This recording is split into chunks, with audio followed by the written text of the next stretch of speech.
अच्छा, आपको मैं बताता हूँ what happens in writing task 1 and what happens in writing task 2। ठीक है, फॉर एग्जांपल ये हमारे पास एक पेज आ गया where we can write. In IELTS writing we have two types of writing.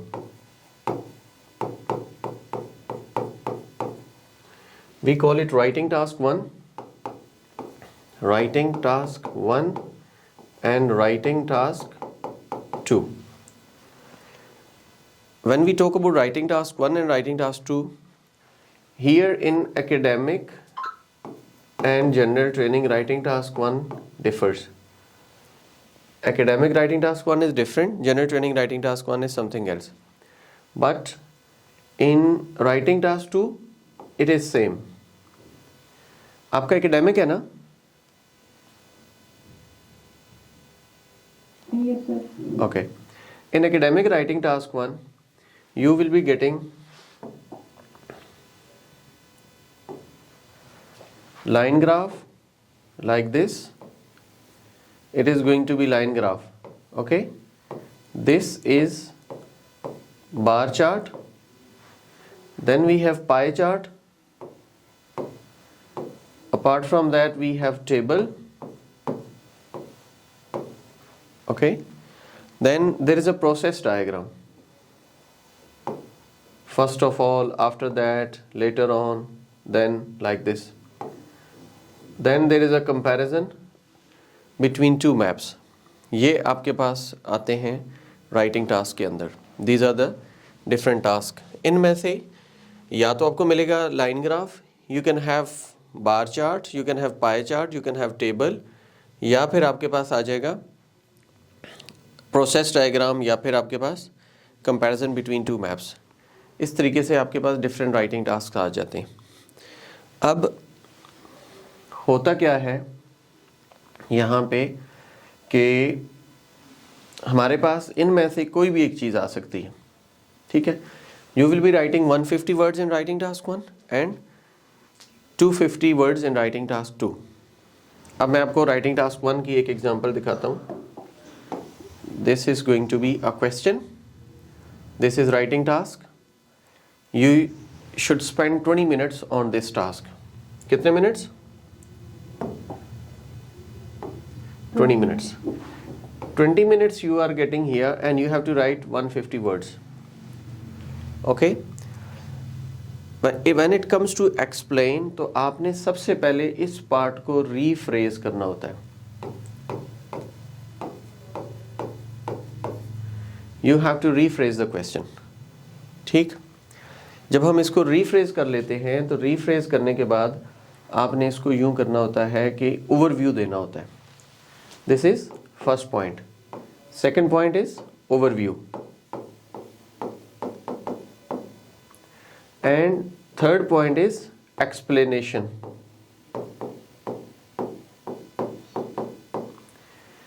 Here you have to explain the things. अब ये तीन चीज़ें जो आपने करनी होती हैं।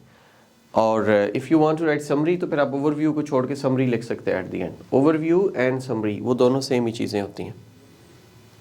Everything in within 150 words. जी, Everything is within 150 words. You will be writing only 150 words. ये सारा मिला के 150 वर्ड्स होता है। ओके, हम क्या करते हैं, सबसे पहले हम क्वेश्चन को रीफ्रेज करते होते हैं। जब हम क्वेश्चन को रीफ्रेज करते हैं तो हमने यहाँ पे देखना है कि हमारे पास जो वर्ड्स यूज हुए हैं, how we can change the maps. नीचे दो मैप्स हैं बेसिकली, एक ये है, एक उससे नीचे है। थोड़ी देर में मैं आपको शो करता हूँ। बिलो का वर्ड कट जाएगा, शो का सिनोनिम यूज करना है। What can be the synonym of show? What is the synonym of show? Identifies, टू है ना, तो आइडेंटिफाई हो जाएगा, एक्सप्लेन हो जाएगा, डिपिक्ट हो जाएगा, इल्यूस्ट्रेट, डेलिनिएट्स, इन्यूमरेट्स। ठीक है, टेल्स, कोई भी आप यहाँ पे सिनोनिम लगा सकते हैं। एन इंडस्ट्रियल एरिया, तो आप इसको फैक्ट्री एरिया कह सकते हैं, इंडस्ट्रियल एरिया को।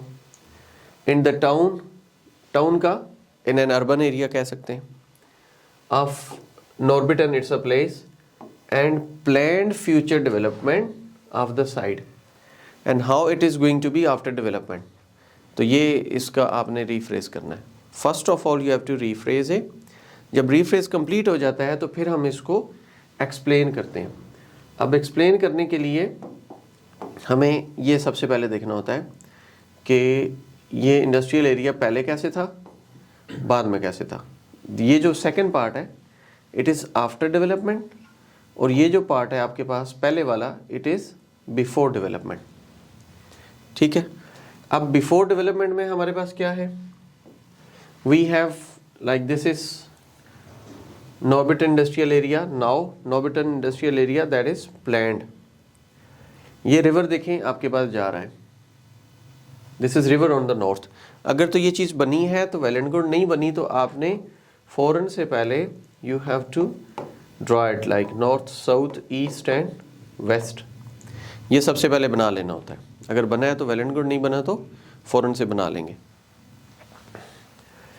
North side there is a river, west side there is a town, and over here this is factory area, like all these are factories. ये सब factories है, फैक्ट्रीज के अलावा कुछ भी नहीं है. दिस इज द रोड, और ये रोड ऊपर जाता है, देयर इज अ स्क्वायर, ये फैक्ट्री एरिया में रोड आ जाता है. अब हमने ये देखना है कि जो हमारा ये एरिया है इसको हम कैसे एक्सप्लेन करेंगे. तो बिफोर कंस्ट्रक्शन या एट द मोमेंट, ठीक है, Norbiton industrial area includes river on the northern side.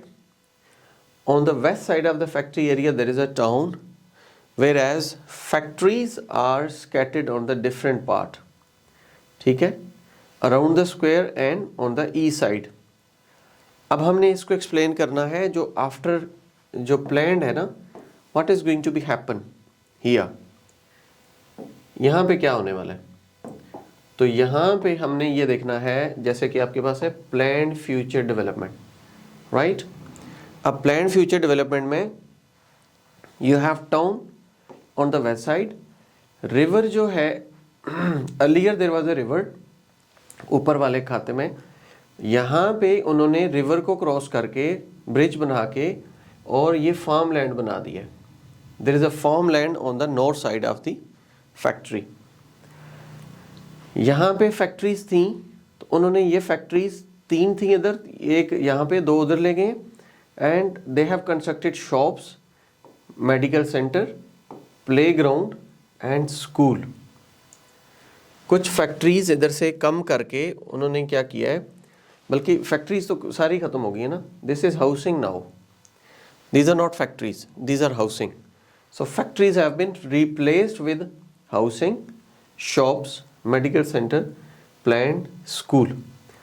अब जो स्क्वायर है on the left side of the square या on the west side of the square there is a school on the, ये जो बनता है कॉर्नर, ये था हमारे पास north, south, east and west. तो ये साउथ ईस्ट में मेडिकल सेंटर है फ्रॉम द स्क्वायर, और साउथ वेस्ट में we have shops. East side पे प्लेग्राउंड है, और प्लेग्राउंड के लिए पहले सिर्फ ये रोड था, now they have link road as well, and at the end there is a school. ये भी उन्होंने एक्सटेंड किया रोड को, और ये रोड भी एक्सटेंड हुआ. These are the extra things जो यहाँ पर आई हैं. ठीक है. अब ये जो सारी चीज़ें इसको एक्सप्लेन करना होता है. During explanation what you have to write, ये मैं आपको एक इसका आंसर दिखाता हूँ. ये एक आंसर है जो लिखा गया है from the student, and he got 6 band. Eight the end of this examiner gave a response here.